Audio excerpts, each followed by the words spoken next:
Ada yang menarik, Bang. Dari hari Minggu kemarin dan hari ini sudah 3 saksi dihadirkan oleh penggugat. Yang menggelitik dari Gross TV ada MGD. Karakteristik dari saksi yang dihadirkan itu beraneka ragam sehingga menimbulkan banyak asumsi-asumsi yang mungkin saling bertabrakan. Tanggapan itu gimana? Kenapa kok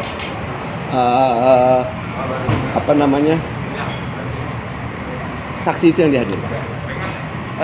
Saya pikir tidak bertabrakan ya, malah itu berkesesuaian satu dengan yang lain. Saya contoh begini, pada awal kita kan menghadirkan seseorang yang mempunyai kapasitas sebagai pengurus ketika itu, kan gitu kan. Dia juga tahu loh pada saat Kongres Surabaya bahkan juga Bali, kan begitu. Dan kemudian dia juga sebagai steering committee, jadi dia sebagai seorang yang membridging atau menjembatani beberapa peristiwa-peristiwa itu terungkap gitu kan.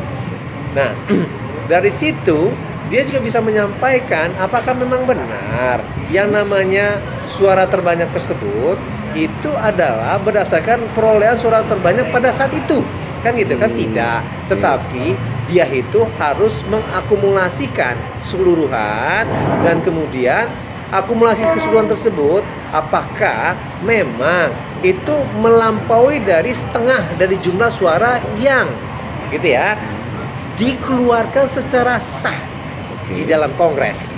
Itu kan pemaknaan sebenarnya gitu kan.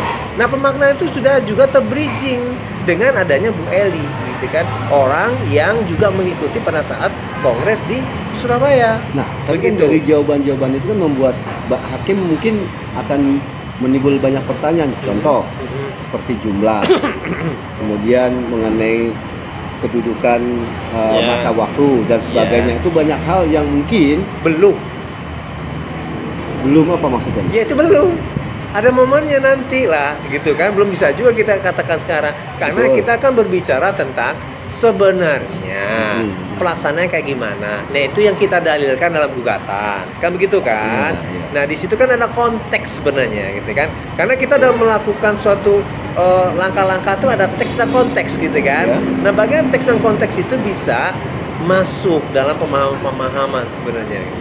Nah, oleh sebab itu makanya ketika ini udah clear, udah crop, udah selesai gitu kan, kita masuk pada wilayah-wilayah seperti itu. Nah, wilayah-wilayah yang dimaksud seperti itu adalah bagaimana memastikan bahwa ini angka-angkanya sebenarnya berapa sih? Apakah angka-angka, ya misal contohnya gitu kan, ada sekian ribu gitu kan yang dibuat, dan kemudian berapa sih jumlah yang terverifikasi gitu ya. Dan dari verifikasi itu berapa yang disimpan, dan kemudian apakah yang disimpan ini dipakai atau tidak, dan kemudian dari berapa yang didistribusikan apakah di situ semuanya dipakai atau tidak. Nah, kalau misalnya tidak terpakai semuanya, ada sisa juga kan. Ini berarti ada 2 sisa kan, sisa yang pertama dan sisa yang kedua gitu kan. Nah, kemudian apakah sisa kedua itu ketika dicocokkan itu sama atau tidak jumlahnya? Apakah itu juga ditemukan jumlah yang sama dari sisa suara yang kedua gitu kan? Bisa saja itu berkurang, bisa juga berlebih gitu kan. Itu kan bicara